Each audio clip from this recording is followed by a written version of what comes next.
السلام عليكم ورحمة الله وبركاته. أهلا بيكم في قناة أم عمر في المطبخ. إن شاء الله النهاردة هعمل معاكم صينية بطاطس بالكفتة في الفرن، حاجة كده في منتهى الجمال، فاخر من الآخر، حلوة جدا وسهلة وبسيطة، وإن شاء الله تجربيها وهتعجبك بإذن الله، وتنفع كمان في العزومات. وعملت معاها شوية رز كده بشعرية وما شاء الله عليها، سهلة وبسيطة جدا، بس الطعم والريحة حكاية. بس تابعي معايا الفيديو للآخر وما تنسيش تحط اللايك. يلا نسمي بالله ونقول معانا المقادير. معايا هنا كيلو الا ربع من اللحمة، وممكن تعملي نص كيلو. حزمة بقدونس، خدت الورق بس غسلته وفرمته بالمخرطة كده عشان يبقى ناعم بالشكل ده. معلقة صغيرة من التوم، معلقة ونص من الدقيق، ومعلقة ونص من النشا. معايا البهارات نص معلقة من كل حاجة ما عدا الملح والبيكنج باودر. معلقة صغيرة ملح، فلفل اسود، بابريكا، سكر، كزبرة، حبهان على ورق لورا على كوبيبة صيني، جوز الطيب، بصل بودرة، معلقة صغيرة ممسوحة من البيكنج باودر. نقلب المكونات دي كلها، التوابل دي كلها مع بعضيها، وممكن تستغني عن كل ده وتجيبي السبع بهارات وتحطيها مع الفلفل والملح.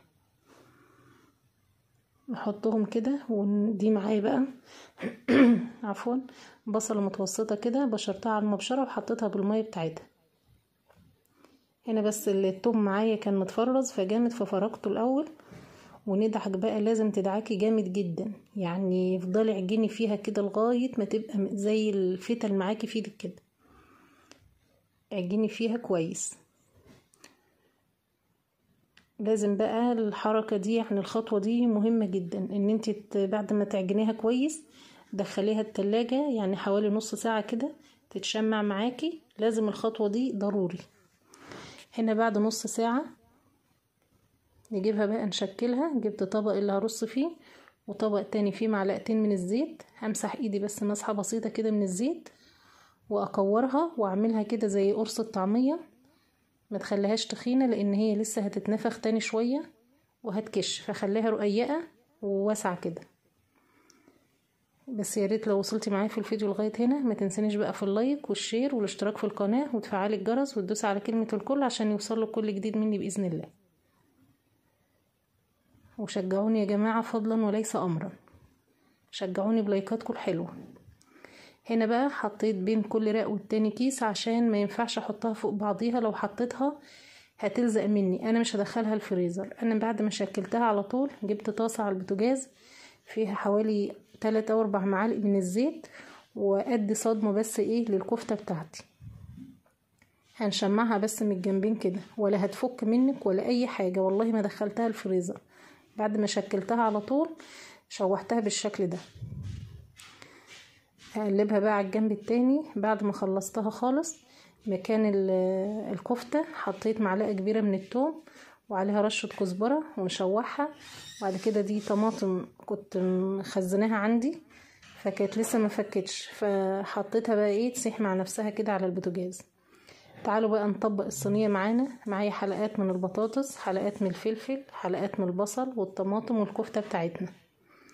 نجيب بقى الصينية او بايركس او صينية مربعة اللي متاحة عندك اعملي فيه. هنا بقى كنت شغلت الفرن على اعلى درجة عقبال ما اجهز الصينية بتاعتي. حطي بطاطساية، بصلاية، طماطماية، فلفلاية، واحداية من الكفتة. انا بصراحة لقيت البطاطس كتيرة معايا فبقيت احط ايه كل بطاطسيتين كده ورا بعض واكمل ايه نفس الرصة دي. جميلة يا جماعة. بعد ما بتخلصيها بتبقى عبارة عن لوحة فنية كده، شكلها يفتح النفس وهي نية، والطعم والريحة حكاية. ان شاء الله تجربوها بنفس الطريقة وهتعتمدوها عندكم. نكمل هنا نسند بايدك كده وبالايد التانية رصي.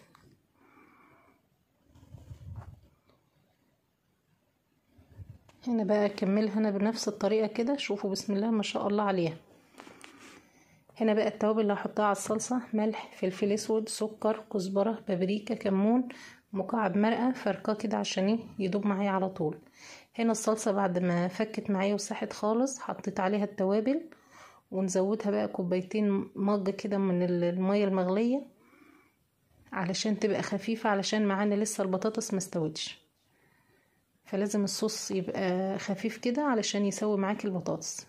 هنا نوزعها بقى على الصينيه واديها كده ايه هزه خفيفه كده علشان الصوص ينزل من تحت خالص. ودخلتها نزلت الشبكه على الرف التحتاني خالص، وغطيها بورق فويل، بغطا حله، بصينيه، اللي متاحه عندك اعملي بيه، ما تقفيش على حاجه. وكانت ريحتها اللهم بارك.